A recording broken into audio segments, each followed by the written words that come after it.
Aristóteles. Metafísica. Libro primero. Todos los hombres tienen naturalmente el deseo de saber.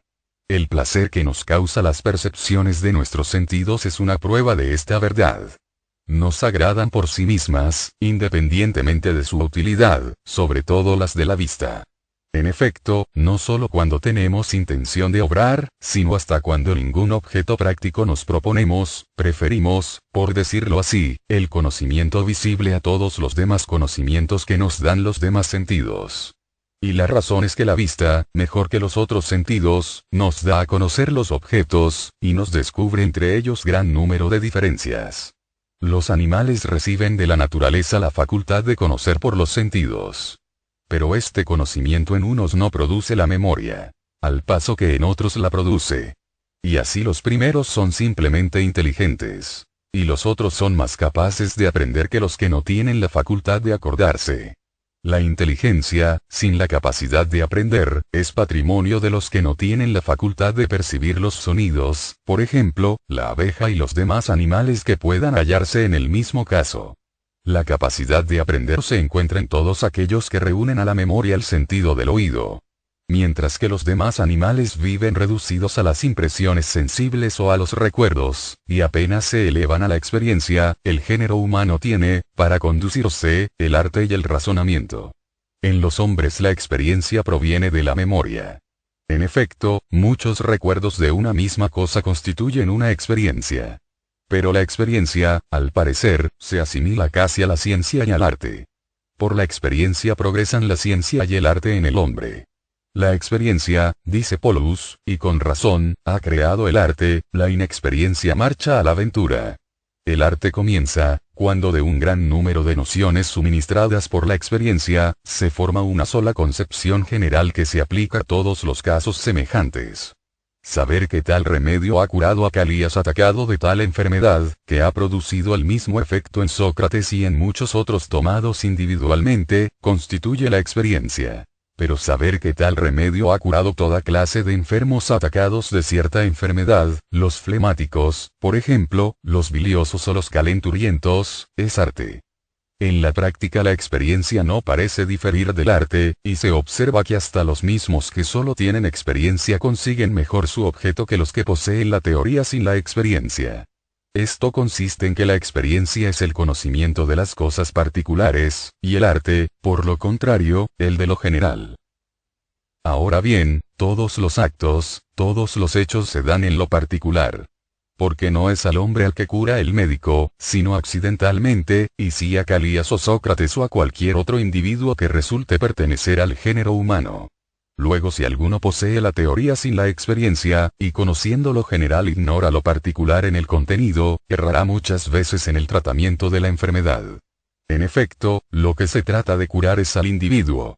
Sin embargo, el conocimiento y la inteligencia, según la opinión común, son más bien patrimonio del arte que de la experiencia, y los hombres de arte pasan por ser más sabios que los hombres de experiencia, porque la sabiduría está en todos los hombres en razón de su saber. El motivo de esto es que los unos conocen la causa y los otros la ignoran. En efecto, los hombres de experiencia saben bien que tal cosa existe, pero no saben por qué existe. Los hombres de arte, por lo contrario, conocen el porqué y la causa. Y así afirmamos verdaderamente que los directores de obras, cualquiera que sea el trabajo de que se trate, tienen más derecho a nuestro respeto que los simples operarios. Tienen más conocimiento y son más sabios, porque saben las causas de lo que se hace. Mientras que los operarios se parecen a esos seres inanimados que obran, pero sin conciencia de su acción, como el fuego, por ejemplo, que quema sin saberlo. En los seres inanimados una naturaleza particular es la que produce cada una de estas acciones. En los operarios es el hábito. La superioridad de los jefes sobre los operarios no se debe a su habilidad práctica, sino al hecho de poseer la teoría y conocer las causas. Añádase a esto que el carácter principal de la ciencia consiste en poder ser transmitida por la enseñanza. Y así, según la opinión común, el arte, más que la experiencia, es ciencia. Porque los hombres de arte pueden enseñar, y los hombres de experiencia no.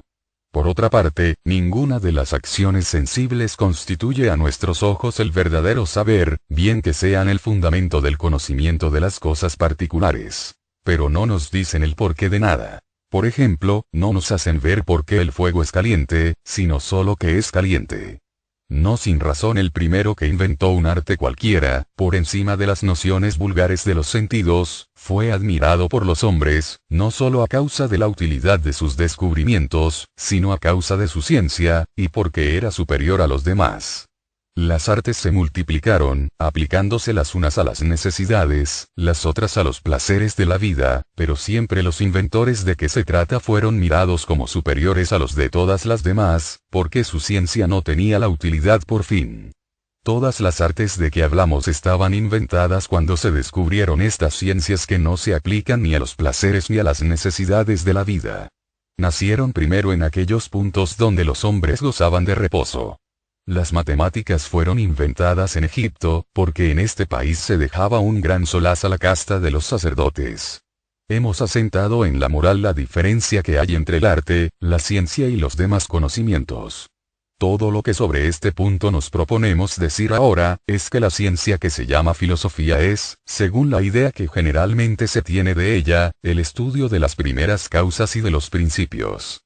Por consiguiente, como acabamos de decir, el hombre de experiencia parece ser más sabio que el que solo tiene conocimientos sensibles, cualesquiera que ellos sean. El hombre de arte lo es más que el hombre de experiencia. El operario es sobrepujado por el director del trabajo, y la especulación es superior a la práctica. Es, por tanto, evidente que la filosofía es una ciencia que se ocupa de ciertas causas y de ciertos principios. Puesto que esta ciencia es el objeto de nuestras indagaciones, examinemos de qué causas y de qué principios se ocupa la filosofía como ciencia. Cuestión que se aclarará mucho mejor si se examinan las diversas ideas que nos formamos del filósofo. Por de pronto, concebimos al filósofo principalmente como conocedor del conjunto de las cosas, en cuanto es posible, pero sin tener la ciencia de cada una de ellas en particular. Enseguida, el que puede llegar al conocimiento de las cosas arduas, aquellas a las que no se llega sino venciendo graves dificultades, ¿no le llamaremos filósofo? En efecto, conocer por los sentidos es una facultad común a todos, y un conocimiento que se adquiere sin esfuerzos no tiene nada de filosófico.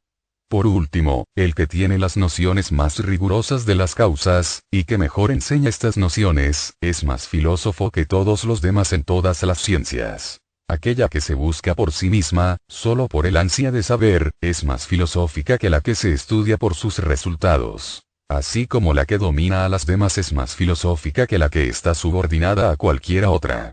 No, el filósofo no debe recibir leyes, y sí darlas. Ni es preciso que obedezca a otro, sino que debe obedecerle el que sea menos filósofo. Tales son, en suma, los modos que tenemos de concebir la filosofía y los filósofos. Ahora bien, el filósofo, que posee perfectamente la ciencia de lo general, tiene por necesidad la ciencia de todas las cosas, porque un hombre de tales circunstancias sabe en cierta manera todo lo que se encuentra comprendido bajo lo general. Pero puede decirse también que es muy difícil al hombre llegar a los conocimientos más generales. Como que las cosas que son objeto de ellos están mucho más lejos del alcance de los sentidos. Entre todas las ciencias, son las más rigurosas las que son más ciencias de principios. Las que recaen sobre un pequeño número de principios son más rigurosas que aquellas cuyo objeto es múltiple. La aritmética, por ejemplo, es más rigurosa que la geometría. La ciencia que estudia las causas es la que puede enseñar mejor, porque los que explican las causas de cada cosa son los que verdaderamente enseñan. Por último, conocer y saber con el solo objeto de saber y conocer, tal es por excelencia el carácter de la ciencia de lo más científico que existe. El que quiera estudiar una ciencia por sí misma, escogerá entre todas la que sea más ciencia, puesto que esta ciencia es la ciencia de lo que hay de más científico. Lo más científico que existe lo constituyen los principios y las causas. Por su medio conocemos las demás cosas, y no conocemos aquellos por las demás cosas. Porque la ciencia soberana, la ciencia superior a toda ciencia subordinada, es aquella que conoce el por qué debe hacerse cada cosa. Y este porque es el bien de cada ser, que tomado en general, es lo mejor en todo el conjunto de los seres. De todo lo que acabamos de decir sobre la ciencia misma, resulta la definición de la filosofía que buscamos. Es imprescindible que sea la ciencia teórica de los primeros principios y de las primeras causas, porque una de las causas es el bien, la razón final. Y que no es una ciencia práctica lo prueba el ejemplo de los primeros que han filosofado. Lo que en un principio movió a los hombres a hacer las primeras indagaciones filosóficas fue, como lo es hoy, la admiración. Entre los objetos que admiraban y de que no podían darse razón, se aplicaron primero a los que estaban a su alcance. Después, avanzando paso a paso, quisieron explicar los más grandes fenómenos. Por ejemplo, las diversas fases de la luna, el curso del sol y de los astros y, por último, la formación del universo. Ir en busca de una explicación y admirarse, es reconocer que se ignora. Y así, puede decirse que el amigo de la ciencia lo es en cierta manera de los mitos, porque el asunto de los mitos es lo maravilloso. Por consiguiente, si los primeros filósofos filosofaron para librarse de la ignorancia, es evidente que se consagraron a la ciencia para saber, y no por miras de utilidad. El hecho mismo lo prueba, puesto que casi todas las artes que tienen relación con las necesidades, con el bienestar y con los placeres de la vida, eran ya conocidas cuando se comenzaron las indagaciones y las explicaciones de este género. Es, por tanto, evidente que ningún interés extraño nos mueve a hacer el estudio de la filosofía. Así como llamamos hombre libre al que se pertenece a sí mismo y no tiene dueño, en igual forma esta ciencia es la única entre todas las ciencias que puede llevar el nombre de libre. Solo ella efectivamente depende de sí misma. Y así con razón debe mirarse como cosa sobrehumana la posesión de esta ciencia. Porque la naturaleza del hombre es esclava en tantos respectos, que solo Dios, hablando como Simónides, debería disfrutar de este precioso privilegio. Sin embargo, es indigno del hombre no ir en busca de una ciencia a que puede aspirar. Si los poetas tienen razón diciendo que la divinidad es capaz de envidia, con ocasión de la filosofía podría aparecer principalmente esta envidia, y todos los que se elevan por el pensamiento deberían ser desgraciados. Pero no es posible que la divinidad sea envidiosa, y los poetas, como dice el proverbio, mienten muchas veces. Por último, no hay ciencia más digna de estimación que esta, porque debe estimarse más la más divina, y esta lo es en un doble concepto. En efecto, una ciencia que es principalmente patrimonio de Dios, y que trata de las cosas divinas, es divina entre todas las ciencias. Pues bien, solo la filosofía tiene este doble carácter. Dios pasa por ser la causa y el principio de todas las cosas, y Dios solo, o principalmente al menos, puede poseer una ciencia semejante. Todas las demás ciencias tienen, es cierto, más relación con nuestras necesidades que la filosofía, pero ninguna la supera. El fin que nos proponemos en nuestra empresa debe ser una admiración contraria, si puedo decirlo así, a la que provocan las primeras indagaciones en toda ciencia. En efecto, las ciencias, como ya hemos observado, tienen siempre su origen en la admiración o asombro que inspira el estado de las cosas. Como, por ejemplo, por lo que hace a las maravillas que de suyo se presentan a nuestros ojos, el asombro que inspiran las revoluciones del Sol o lo inconmensurable de la relación del diámetro con la circunferencia a los que no han examinado aún la causa. Es cosa que sorprende a todos que una cantidad no pueda ser medida ni aun por una medida pequeñísima. Pues bien, nosotros necesitamos participar de una admiración contraria. Lo mejor está al fin, como dice el proverbio. A este mejor, en los objetos de que se trata, se llega por el conocimiento, porque nada causaría más asombro a un geómetra que el ver que la relación del diámetro con la circunferencia se hacía conmensurable. Ya hemos dicho cuál es la naturaleza de la ciencia que investigamos, el fin de nuestro estudio y de este tratado. Evidentemente es preciso adquirir la ciencia de las causas primeras, puesto que decimos que se sabe, cuando creemos que se conoce la causa primera. Se distinguen 4 causas. La primera es la esencia, la forma propia de cada cosa, porque lo que hace que una cosa sea, está toda entera en la noción de aquello que ella es. La razón de ser primera es, por tanto, una causa y un principio. La segunda es la materia, el sujeto. La tercera el principio del movimiento. La cuarta, que corresponde a la precedente, es la causa final de las otras, el bien, porque el bien es el fin de toda producción. Estos principios han sido suficientemente explicados en la física. Recordemos, sin embargo, aquí las opiniones de aquellos que antes que nosotros se han dedicado al estudio del ser y han filosofado sobre la verdad. Y que, por otra parte, han discurrido también sobre ciertos principios y ciertas causas. Esta revista será un preliminar útil a la indagación que nos ocupa. En efecto, o descubriremos alguna otra especie de causas, o tendremos mayor confianza en las causas que acabamos de enumerar.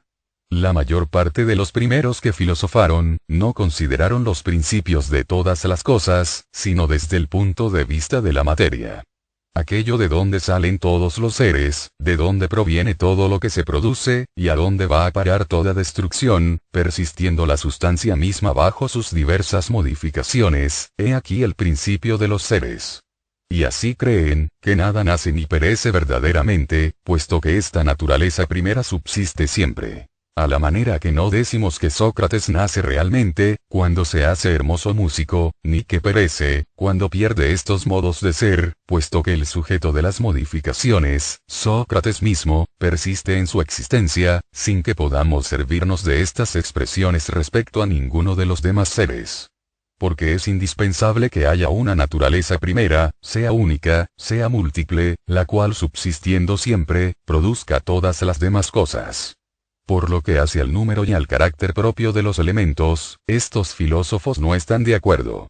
Tales, fundador de esta filosofía, considera el agua como primer principio. Por esto llega hasta pretender que la tierra descansa en el agua. Y se vio probablemente conducido a esta idea, porque observaba que la humedad alimenta todas las cosas, que lo caliente mismo procede de ella, y que todo animal vive de la humedad. Y aquello de donde viene todo, es claro, que es el principio de todas las cosas. Otra observación le condujo también a esta opinión. Las semillas de todas las cosas son húmedas por naturaleza y el agua es el principio de las cosas húmedas. Algunos creen que los hombres de los más remotos tiempos y con ellos los primeros teólogos muy anteriores a nuestra época, se figuraron la naturaleza de la misma manera que Tales. Han presentado como autores del universo al océano y a Tetis, y los dioses, según ellos, juran por el agua, por esa agua que los poetas llaman Estigia. Porque lo más seguro que existe es igualmente lo que hay de más sagrado. Y lo más sagrado que hay es el juramento. Hay en esta antigua opinión una explicación de la naturaleza. No es cosa que se vea claramente. Tal fue, por lo que se dice, la doctrina de Tales sobre la primera causa. No es posible colocar a Hipón entre los primeros filósofos, a causa de lo vago de su pensamiento. Anaxímenes y Diógenes dijeron que el aire es anterior al agua, y que es el primer principio de los cuerpos simples. Y Paso de Metaponte y Heráclito de Éfeso reconocen como primer principio el fuego. Empédocles admite 4 elementos, añadiendo la tierra a los 3 que quedan nombrados. Estos elementos subsisten siempre, y no se hacen o devienen. Solo que siendo, ya más, ya menos, se mezclan y se desunen, se agregan y se separan. Anaxágoras de Clasómenas, mayor que Empédocles, no logró exponer un sistema tan recomendable. Pretende que el número de los principios es infinito. Casi todas las cosas formadas de partes semejantes, no están sujetas, como se ve en el agua y el fuego, a otra producción ni a otra destrucción que la agregación o la separación. En otros términos, no nacen ni perecen, sino que subsisten eternamente. Por lo que precede se ve que todos estos filósofos han tomado por punto de partida la materia, considerándola como causa única. Una vez en este punto, se vieron precisados a caminar adelante y entrar en nuevas indagaciones.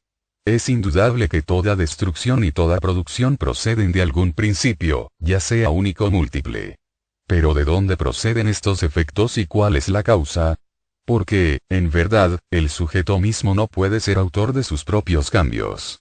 Ni la madera ni el bronce, por ejemplo, son la causa que les hace mudar de estado al uno y al otro. No es la madera la que hace la cama, ni el bronce el que hace la estatua. Buscar esta otra cosa es buscar otro principio, el principio del movimiento, como nosotros le llamamos. Desde los comienzos, los filósofos partidarios de la unidad de la sustancia, que tocaron esta cuestión, no se tomaron gran trabajo en resolverla. Sin embargo, algunos de los que admitían la unidad, intentaron hacerlo, pero sucumbieron, por decirlo así, bajo el peso de esta indagación.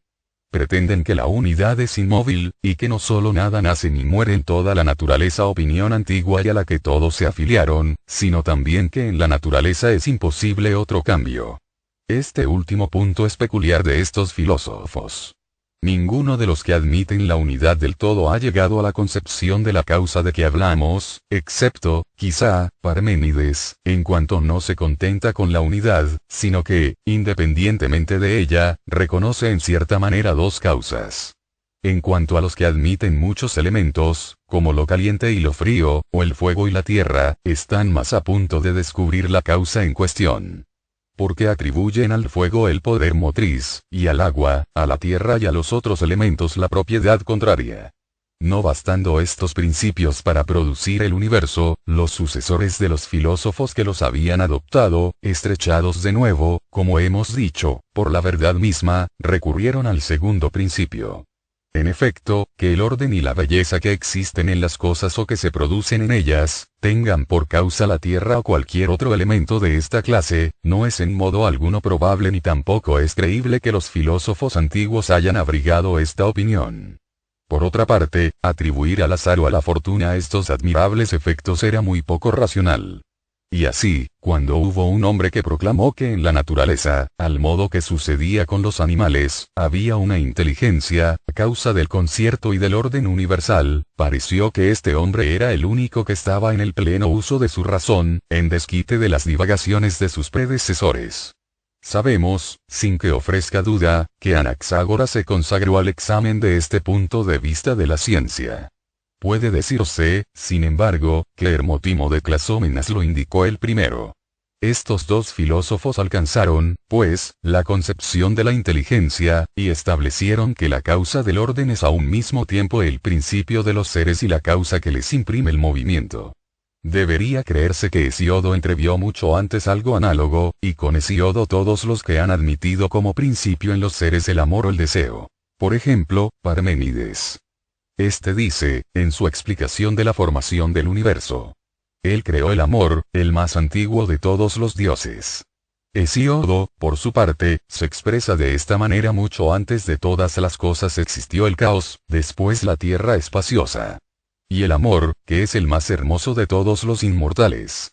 Con lo que parece que reconocen que es imprescindible que los seres tengan una causa capaz de imprimir el movimiento y de dar enlace a las cosas. Deberíamos examinar aquí a quién pertenece la prioridad de este descubrimiento, pero rogamos se nos permita decidir esta cuestión más tarde. Como se vio que al lado del bien aparecía lo contrario del bien en la naturaleza, que al lado del orden y de la belleza se encontraban el desorden y la fealdad, que el mal parecía sobrepujar al bien, y lo feo a lo bello, otro filósofo introdujo la amistad y la discordia como causas opuestas de estos efectos contrarios. Porque si se sacan todas las consecuencias que se derivan de las opiniones de Empédocles, y nos atenemos al fondo de su pensamiento y no a la manera con que él lo balbucea, se verá que hace de la amistad el principio del bien, y de la discordia el principio del mal. De suerte, que si se dijese que Empédocles ha proclamado, y proclamado el primero, el bien y el mal como principios, quizá no se incurriría en equivocación, puesto que, según su sistema, el bien en sí es la causa de todos los bienes, y el mal la de todos los males. Hasta aquí, en nuestra opinión, los filósofos han reconocido dos de las causas que hemos fijado en la física: la materia y la causa del movimiento. Es cierto que lo han hecho de una manera oscura e indistinta, como se conducen los soldados bisoños en un combate. Estos se lanzan sobre el enemigo y descargan muchas veces sendos golpes, pero la ciencia no entra para nada en su conducta. En igual forma estos filósofos no saben en verdad lo que dicen. Porque no se les ve nunca, o casi nunca, hacer uso de sus principios. Anaxágoras se sirve de la inteligencia como de una máquina, para la formación del mundo. Y cuando se ve embarazado para explicar por qué causa es necesario esto o aquello, entonces presenta la inteligencia en escena. Pero en todos los demás casos a otra causa más bien que a la inteligencia es a la que atribuye la producción de los fenómenos. Empédocles se sirve de las causas más que Anaxágoras, es cierto, pero de una manera también insuficiente, y al servirse de ellas no sabe ponerse de acuerdo consigo mismo. Muchas veces en el sistema de este filósofo, la amistad es la que separa, y la discordia la que reúne. En efecto, cuando el todo se divide en sus elementos por la discordia, entonces las partículas del fuego se reúnen en un todo, así como las de cada uno de los otros elementos. Y cuando la amistad lo reduce todo a la unidad, mediante su poder, entonces, por lo contrario, las partículas de cada uno de los elementos se ven forzadas a separarse. Empédocles, según se ve, se distinguió de sus predecesores por la manera de servirse de la causa de que nos ocupamos. Fue el primero que la dividió en dos. No hizo un principio único del principio de movimiento, sino dos principios diferentes, y opuestos entre sí. Y luego, desde el punto de vista de la materia, es el primero que reconoció cuatro elementos. Sin embargo, no se sirvió de ellos como si fueran cuatro elementos, sino como si fuesen dos, el fuego de una parte por sí solo, y de otra los tres elementos opuestos, la tierra, el aire y el agua, considerados como una sola naturaleza. Esta es por lo menos la idea que se puede formar después de leer su poema. Tales son, a nuestro juicio, los caracteres, y tal es el número de los principios de que Empédocles nos ha hablado. Leucipo y su amigo Demócrito admiten por elementos lo lleno y lo vacío o, usando de sus mismas palabras, el ser y el no ser. Lo lleno, lo sólido, es el ser. Lo vacío y lo raro es el no ser. Por esta razón, según ellos, el no ser existe lo mismo que el ser. En efecto, lo vacío existe lo mismo que el cuerpo. Y desde el punto de vista de la materia estas son las causas de los seres. Y así como los que admiten la unidad de la sustancia hacen producir todo lo demás mediante las modificaciones de esta sustancia, dando lo raro y lo denso por principios de estas modificaciones, en igual forma estos dos filósofos pretenden que las diferencias son las causas de todas las cosas. Estas diferencias son en su sistema 3 la forma, el orden, la posición. Las diferencias del ser solo proceden según su lenguaje, de la configuración, de la coordinación, y de la situación. La configuración es la forma, y la coordinación es el orden, y la situación es la posición. Y así A difiere de N por la forma, a N de N A por el orden, y Z de N por la posición. En cuanto al movimiento, a averiguar de dónde procede y cómo existe en los seres, han despreciado esta cuestión, y la han omitido como han hecho los demás filósofos. Tal es, a nuestro juicio, el punto a que parecen haber llegado las indagaciones de nuestros predecesores sobre las dos causas en cuestión. En tiempo de estos filósofos y antes que ellos, los llamados pitagóricos se dedicaron por de pronto a las matemáticas, e hicieron progresar esta ciencia. Embebidos en este estudio, creyeron que los principios de las matemáticas eran los principios de todos los seres. Los números son por su naturaleza anteriores a las cosas, y los pitagóricos creían percibir en los números más bien que en el fuego, la tierra y el agua, una multitud de analogías con lo que existe y lo que se produce. Tal combinación de números, por ejemplo, les parecía ser la justicia, tal otra el alma y la inteligencia, tal otra la oportunidad. Y así, poco más o menos, hacían con todo lo demás. Por último, veían en los números las combinaciones de la música y sus acordes.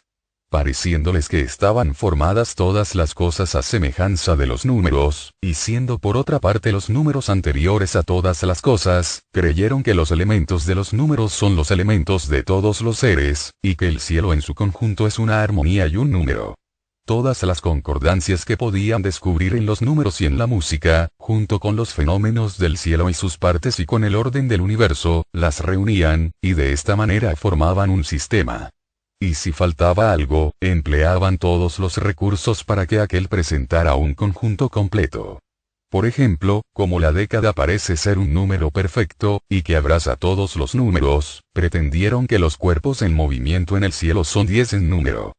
Pero no siendo visibles más que 9, han imaginado un décimo, el antictón. Todo esto lo hemos explicado más al pormenor en otra obra. Si ahora tocamos ese punto, es para hacer constar, respecto a ellos como a todos los demás, cuáles son los principios cuya existencia afirman, y cómo estos principios entran en las causas que hemos enumerado. He aquí en lo que al parecer consiste su doctrina. El número es el principio de los seres bajo el punto de vista de la materia, así como es la causa de sus modificaciones y de sus estados diversos. Los elementos del número son el par y el impar. El impar es finito, el par es infinito. la unidad participa a la vez de estos dos elementos, porque a la vez es par e impar. El número viene de la unidad, y por último, el cielo en su conjunto se compone, como ya hemos dicho, de números.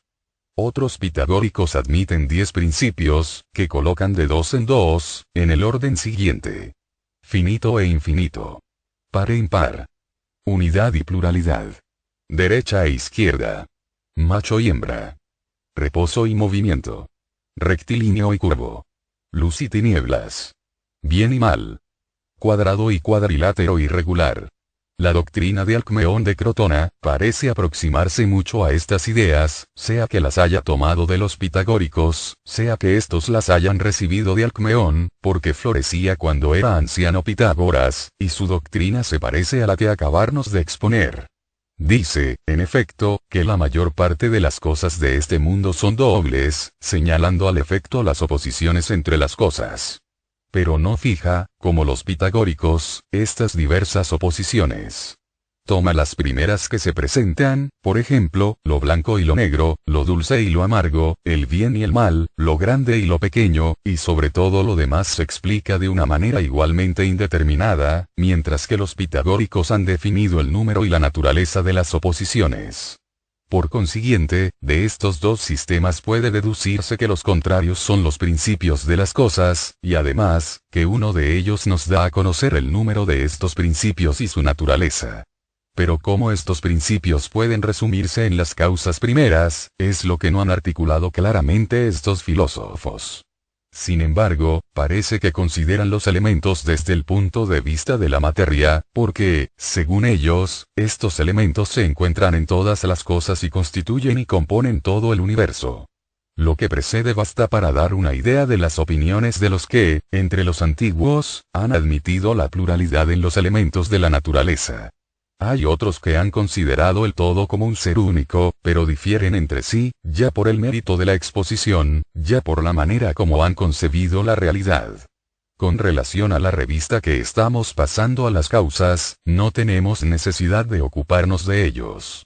En efecto, no hacen como algunos filósofos, que al establecer la existencia de una sustancia única, sacan sin embargo todas las cosas del seno de la unidad, considerada como materia. Su doctrina es muy distinta. Estos físicos añaden el movimiento para producir el universo, mientras que aquellos pretenden que el universo es inmóvil. He aquí todo lo que se encuentra en estos filósofos referente al objeto de nuestra indagación. La unidad de Parménides parece ser la unidad racional, la de Meliso, por lo contrario, la unidad material, y por esta razón el primero representa la unidad como finita, y el segundo como infinita. Genófanes, fundador de estas doctrinas porque según se dice, Parménides fue su discípulo, no aclaró nada, ni al parecer dio explicaciones sobre la naturaleza de ninguna de estas dos unidades. Tan solo al dirigir sus miradas sobre el conjunto del cielo, ha dicho que la unidad es Dios.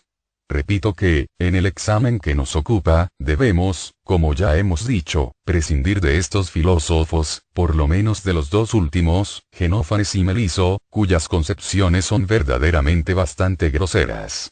Con respecto a Parménides, parece que habla con un conocimiento más profundo de las cosas. Persuadido de que fuera del ser, el no ser es nada, admite que el ser es necesariamente uno, y que no hay ninguna otra cosa más que el ser. Cuestión que hemos tratado detenidamente en la física. Pero precisado a explicar las apariencias, a admitir la pluralidad que nos suministra los sentidos, al mismo tiempo que la unidad concebida por la razón, sienta, además del principio de la unidad, otras dos causas, otros dos principios, lo caliente y lo frío, que son el fuego y la tierra. De estos dos principios, atribuye el uno, lo caliente, al ser, y el otro, lo frío, al no ser. He aquí los resultados de lo que hemos dicho, y lo que se puede inferir de los sistemas de los primeros filósofos con relación a los principios. Los más antiguos admiten un principio corporal, porque el agua y el fuego y las cosas análogas son cuerpos. En los unos, este principio corporal es único, y en los otros es múltiple. Pero unos y otros lo consideran desde el punto de vista de la materia. Algunos, además de esta causa, admiten también la que produce el movimiento, causa única para los unos, doble para los otros. Sin embargo, hasta que apareció la escuela itálica, los filósofos han expuesto muy poco sobre estos principios.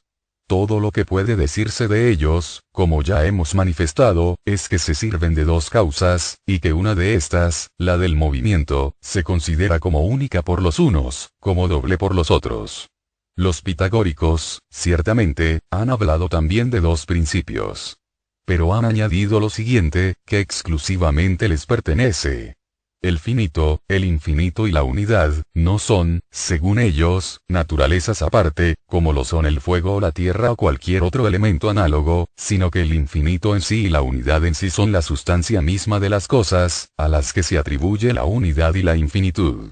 Y por consiguiente, el número es la sustancia de todas las cosas. De esta manera se han explicado sobre las causas de que nos ocupamos. También comenzaron a ocuparse de la forma propia de las cosas y a definirla. Pero en este punto su doctrina es demasiado imperfecta. Definían superficialmente. Y el primer objeto a que convenía la definición dada, le consideraban como la esencia de la cosa definida, como si, por ejemplo, se creyese que lo doble y el número 2 son una misma cosa, porque lo doble se encuentra desde luego en el número 2. Y ciertamente, 2 y lo doble, no son la misma cosa en su esencia. Porque entonces un ser único sería muchos seres, y esta es la consecuencia del sistema pitagórico. Tales son las ideas que pueden formarse de las doctrinas de los filósofos más antiguos y de sus sucesores. A estas diversas filosofías siguió la de Platón de acuerdo las más veces con las doctrinas pitagóricas, pero que tiene también sus ideas propias, en las que se separa de la escuela itálica. Platón, desde su juventud, se había familiarizado con Cratilo, su primer maestro, y efecto de esta relación era partidario de la opinión de Heráclito, según el que todos los objetos sensibles están en un flujo o cambio perpetuo, y no hay ciencia posible de estos objetos. Más tarde conservó esta misma opinión. Por otra parte, discípulo de Sócrates, cuyos trabajos no abrazaron ciertamente más que la moral y de ninguna manera el conjunto de la naturaleza, pero que al tratar de la moral, se propuso lo general como objeto de sus indagaciones, siendo el primero que tuvo el pensamiento de dar definiciones. Platón, heredero de su doctrina, habituado a la indagación de lo general, creyó que sus definiciones debían recaer sobre otros seres que los seres sensibles, porque como dar una definición común de los objetos sensibles que mudan continuamente, estos seres los llamó ideas, añadiendo que los objetos sensibles están fuera de las ideas, y reciben de ellas su nombre, porque en virtud de su participación en las ideas, todos los objetos de un mismo género reciben el mismo nombre que las ideas. La única mudanza que introdujo en la ciencia fue esta palabra, participación. Los pitagóricos dicen, en efecto, que los seres existen a imitación de los números. Platón que existen por participación en ellos. La diferencia es sólo de nombre. En cuanto a indagar en qué consiste esta participación o esta imitación de las ideas, es cosa de que no se ocuparon ni Platón ni los pitagóricos. Además, entre los objetos sensibles y las ideas, Platón admite seres intermedios, los seres matemáticos, distintos de los objetos sensibles, en cuanto son eternos e inmóviles, y distintos de las ideas, en cuanto son muchos de ellos semejantes, mientras que cada idea es la única de su especie. Siendo las ideas causas de los demás seres, Platón consideró sus elementos como los elementos de todos los seres.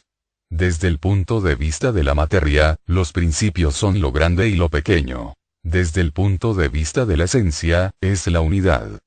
Porque en tanto que las ideas tienen lo grande y lo pequeño por sustancia, y que por otra parte participan de la unidad, las ideas son los números. Sobre esto de ser la unidad la esencia por excelencia, y que ninguna otra cosa puede aspirar a este título, Platón está de acuerdo con los pitagóricos, así como lo está también en la de ser los números causas de la esencia de los otros seres. Pero reemplazar por una díada el infinito considerado como uno, y constituir el infinito de lo grande y de lo pequeño, he aquí lo que le es peculiar. Además coloca los números fuera de los objetos sensibles, mientras que los pitagóricos pretenden que los números son los objetos mismos, y no admiten los seres matemáticos como intermedios. Sí, a diferencia de los pitagóricos, Platón colocó de esta suerte la unidad y los números fuera de las cosas e hizo intervenir las ideas. Esto fue debido a sus estudios sobre los caracteres distintos de los seres, porque sus predecesores no conocían la dialéctica. En cuanto a esta opinión, según la que es una díada al otro principio de las cosas, procede de que todos los números, a excepción de los impares, salen fácilmente de la díada, como de una materia común. Sin embargo, es distinto lo que sucede de como dice Platón, y su opinión no es razonable porque hace una multitud de cosas con esta díada considerada como materia, mientras que una sola producción es debida a la idea. Pero en realidad, de una materia única solo puede salir una sola mesa, mientras que el que produce la idea única, produce muchas mesas. Lo mismo puede decirse del macho con relación a la hembra. Esta puede ser fecundada por una sola unión, mientras que, por lo contrario, el macho fecunda muchas hembras. He aquí una imagen del papel que desempeñan los principios de que se trata. Tal es la solución dada por Platón a la cuestión que nos ocupa, resultando evidentemente de lo que precede, que solo se ha servido de dos causas, la esencia y la materia. En efecto, admite por una parte las ideas, causas de la esencia de los demás objetos, y la unidad, causa de las ideas. Y por otra, una materia, una sustancia, a la que se aplican las ideas para constituir los seres sensibles, y la unidad para constituir las ideas. ¿Cuál es esta sustancia? Es la díada, lo grande y lo pequeño.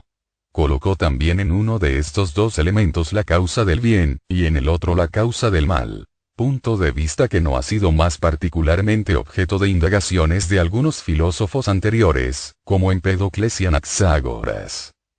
Acabamos de ver breve y sumariamente qué filósofos han hablado de los principios y de la verdad, y cuáles han sido sus sistemas.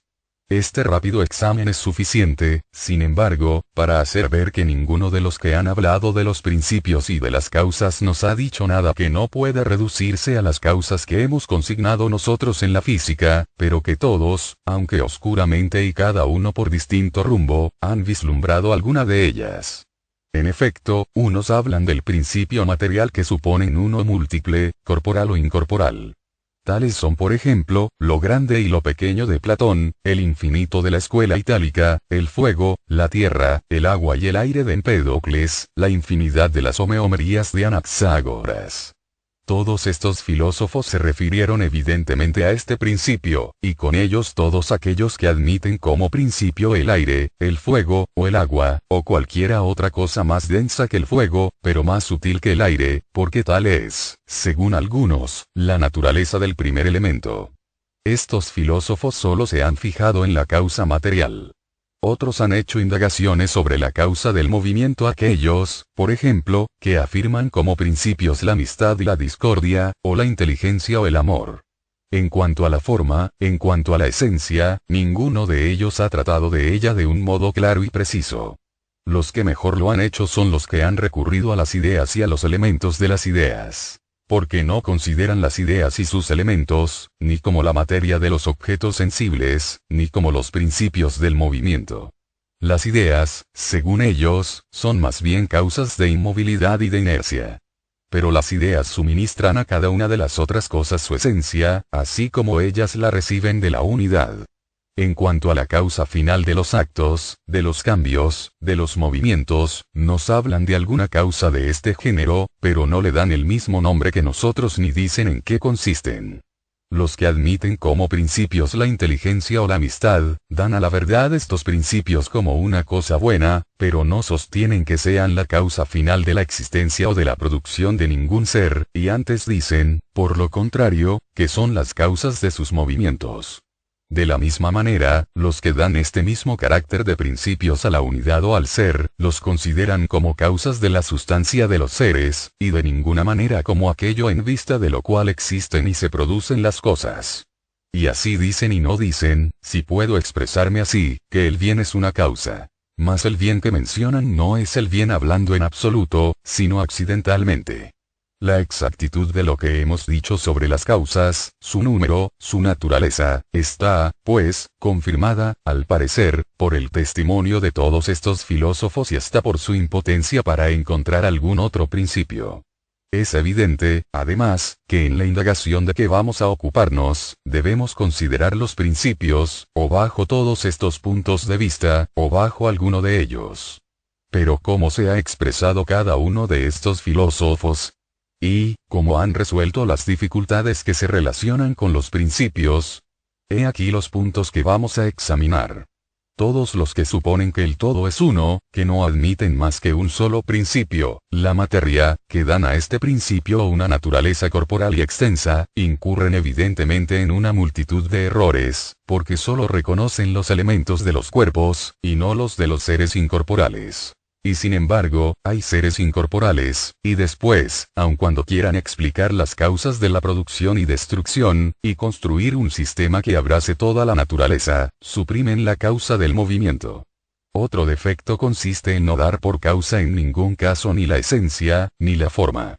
Así como el aceptar, sin suficiente examen, como principio de los seres un cuerpo simple cualquiera, menos la tierra.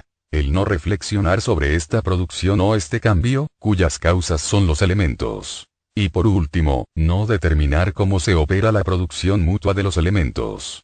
Tomemos, por ejemplo, el fuego, el agua, la tierra y el aire.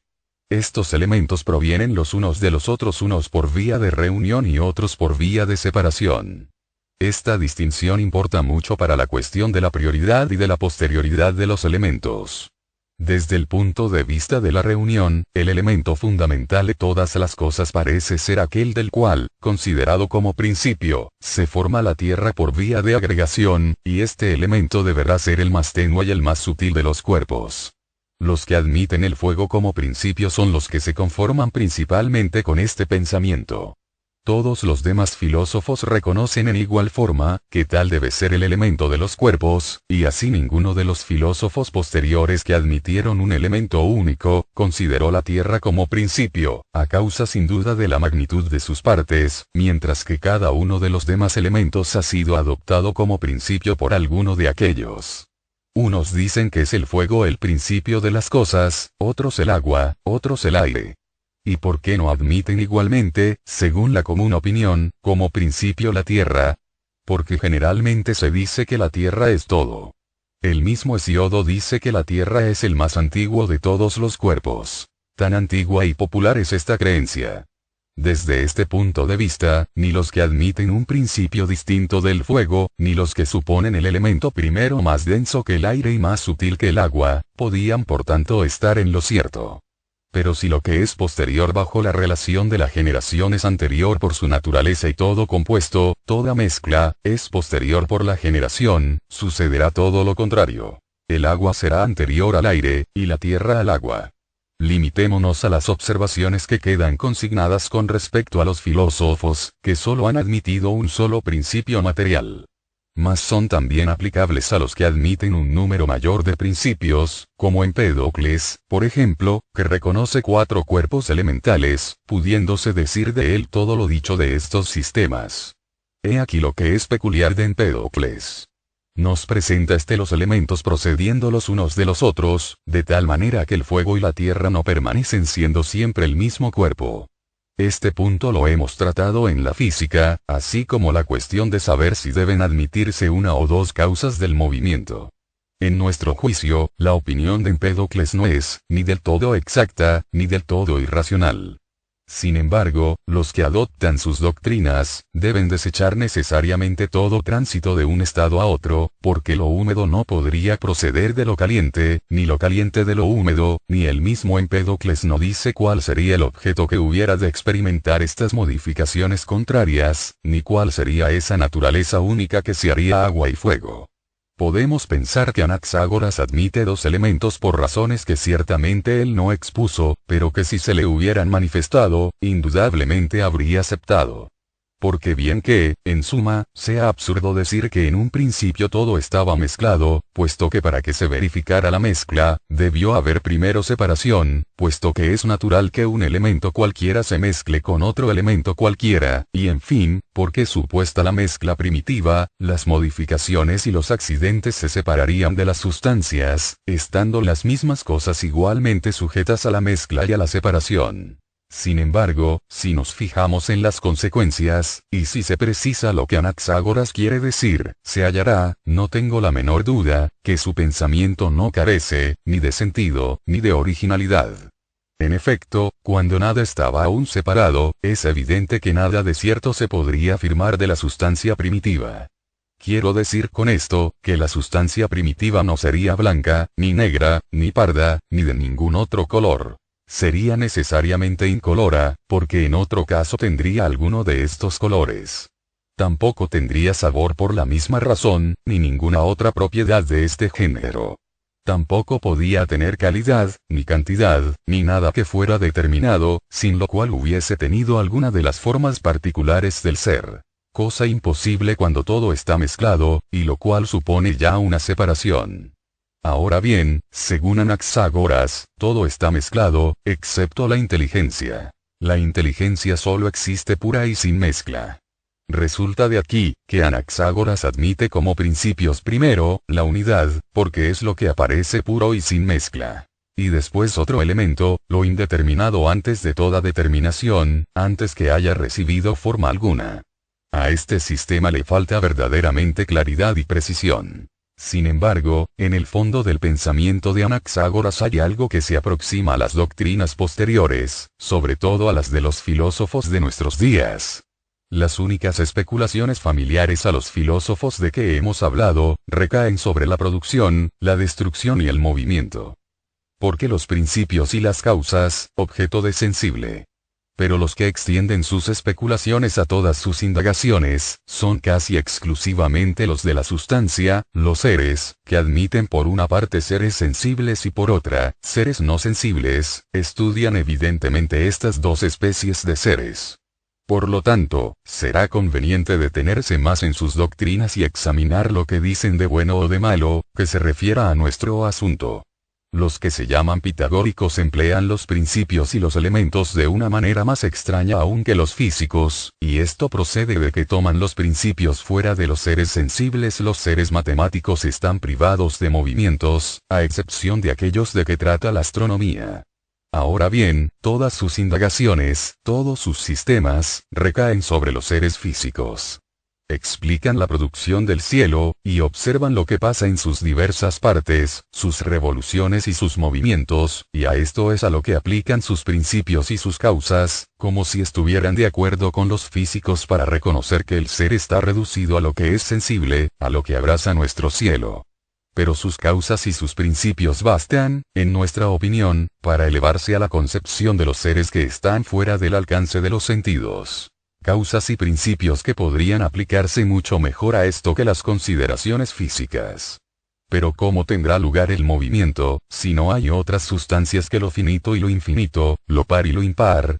Los pitagóricos nada dicen de esto, ni explican tampoco cómo pueden operarse, sin movimiento y sin cambio, la producción y la destrucción, o las revoluciones de los cuerpos celestes. Supongamos por otra parte, que se les conceda o que resulte demostrado que la extensión sale de sus principios. Habrá aún que explicar por qué ciertos cuerpos son ligeros, por qué otros son pesados. Porque ellos declaran, y esta es su pretensión, que todo lo que dicen de los cuerpos matemáticos lo afirman de los cuerpos sensibles. Y por esta razón jamás han hablado del fuego, de la tierra, ni de los otros cuerpos análogos, como si no tuvieran nada de particular que decir de los seres sensibles. Además, ¿cómo concebir que las modificaciones del número y el número mismo sean causas de lo que existe, de lo que se produce en el cielo en todos tiempos y hoy, y que no haya, sin embargo, ningún otro número fuera de este número que constituye el mundo? En efecto, cuando los pitagóricos han colocado en tal parte del universo la opinión y la oportunidad, y un poco más arriba más abajo la injusticia, la separación o la mezcla, diciendo para probar que es así, que cada una de estas cosas es un número y que en esta misma parte del universo se encuentra ya una multitud de magnitudes, puesto que cada punto particular del espacio está ocupado por alguna magnitud, el número que constituye el cielo es entonces lo mismo que cada uno de estos números, o bien se necesita de otro número además de aquel. Platón dice que se necesita otro. Admite que todos estos seres, lo mismo que sus causas, son igualmente números, pero las causas son números inteligibles, mientras que los otros seres son números sensibles. Dejemos ya a los pitagóricos, y respecto a ellos mantengámonos a lo dicho. Pasemos ahora a ocuparnos de los que reconocen las ideas como causas. Observemos por lo pronto, que al tratar de comprender las causas de los seres que están sometidos a nuestros sentidos, han introducido otros tantos seres, lo cual es como si uno, queriendo contar y no teniendo más que un pequeño número de objetos, creyese la operación imposible y aumentase el número para poder practicarla. Porque el número de las ideas es casi tan grande o poco menos que el de los seres cuyas causas intentan descubrir y de los cuales han partido para llegar a las ideas. Cada cosa tiene su homónimo. No solo la tienen las esencias, sino también todo lo que es uno en la multiplicidad de los seres, sea entre las cosas sensibles, sea entre las cosas eternas. Además, de todos los argumentos con que se intenta demostrar la existencia de las ideas, ninguno prueba esta existencia. La conclusión de algunos no es necesaria. Y conforme a otros, debería haber ideas de cosas respecto de las que no se admite que las haya. En efecto, según las consideraciones tomadas de la ciencia, habrá ideas de todos los objetos de que se tienen conocimiento, conforme al argumento de la unidad en la pluralidad, habrá hasta negaciones. Y, en tanto que se piensa en lo que ha perecido, habrá también ideas de los objetos que han perecido, porque podemos formar